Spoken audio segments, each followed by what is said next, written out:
আপনাদের কাছে বলেছি এই নির্বাচনের প্রেক্ষাপটে তবুও মনে শোনা যাচ্ছে। আমাকে আমার নতুন করে বলতে হবে তার কোনো মানে নেই। আমরা গত কয়েকদিন আগে পর্যন্ত প্রচন্ড গরমের মধ্যে বৃষ্টি হচ্ছে, তার মধ্যে তাদের তো আমার মনে হচ্ছে না সবাই হতাশায় বসে গিয়েছে।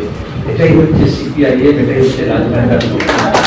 তাহলে আমি আপনাদের বলি, যদি আমাদের এত বড় থাকে আমরা তৃণমূলকে যেতে পারি, তাহলে আমরা নিজেদেরকে যেতে পারি না? তাহলে সেটা প্রমাণ করতে হবে যে আমরা নিজেদেরকে যেতে পারি, আমাদের অস্তিত্ব আছে।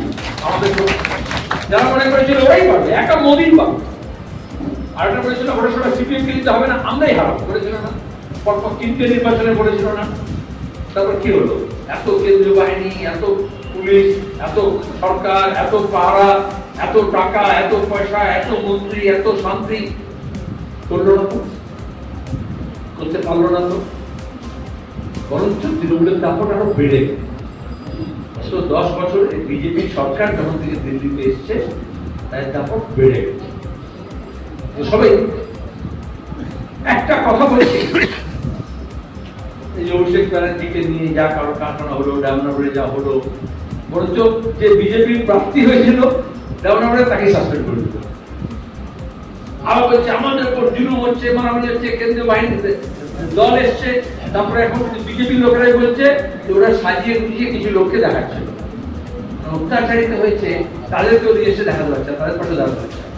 আমরা পর্যন্ত সিপিআইএম থেকে বলেছি গণতন্ত্র পুনরুদ্ধারের জন্য আমরা লড়েছি।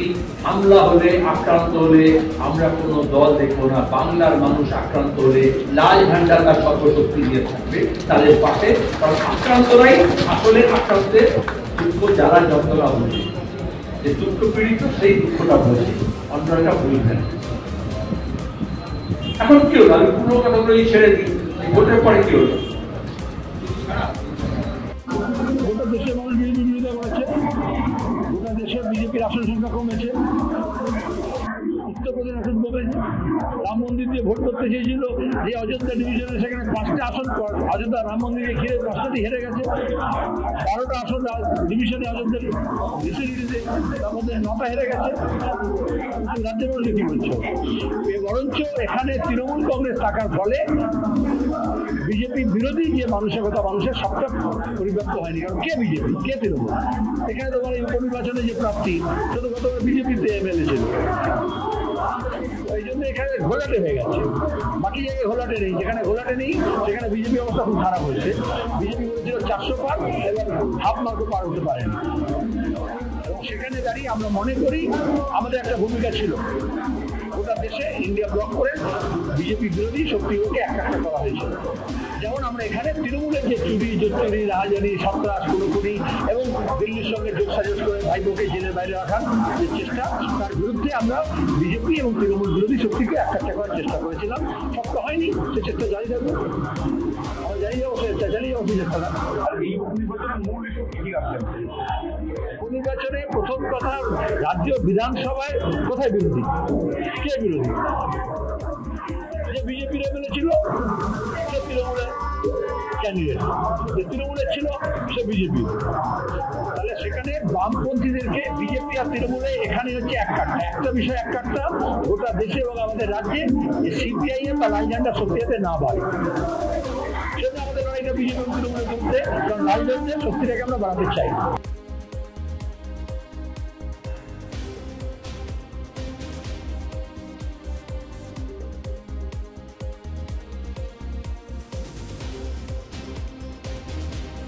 উৎপন্ন হয়ে গেছে তা তো নয়। অনেকে বলছে কি করে না হলো, বলছে না কেমন করে হলো, নিজেকে বিশ্বাস করতে পারছি না। তৃণমূলের সমর্থক আমরা বলেছে আমরা বিশ্বাস করতে পারছি না আপনি কি করে হেরে গেলেন। যাই হচ্ছে গল্পটা ভালো। তাহলে এখন দাঁড়িয়ে আমরা যে যাবো বাংলাদেশে,